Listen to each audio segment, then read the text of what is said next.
முஸ்லீம்கள் தொழுகைக்கு வரும்போது அந்த கொரோனாவுல எல்லாம் போட்டாங்கல்ல தார்பாலின் அந்த பை சட்டை அந்த மாதிரி ட்ரெஸ்ஸை போட்டு வரணும். அதாவது பிளாஸ்டிக்கில் உள்ள ட்ரெஸ் மாதிரி ஜிப்பா மாதிரி இருக்கும், அது கோட்டு மாதிரி.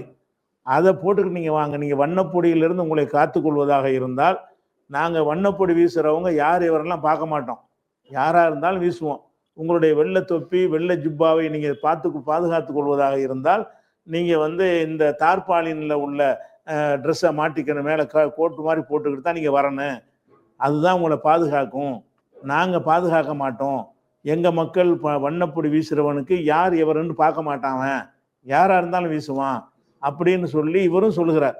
அப்போ இதுலேருந்து என்ன அவங்க சொல்ல வர்றாங்கன்னு கேட்டால், நாங்கள் அரசாங்கம் ஒரு கையாளாகாத அரசாங்கம், எங்களுக்கு இவர்களை கட்டுப்படுத்த இயலாது. ஏன்னா இது அநீதின்னு உலகத்தில் உள்ள யாருக்கு வேணாலும் தெரியும்.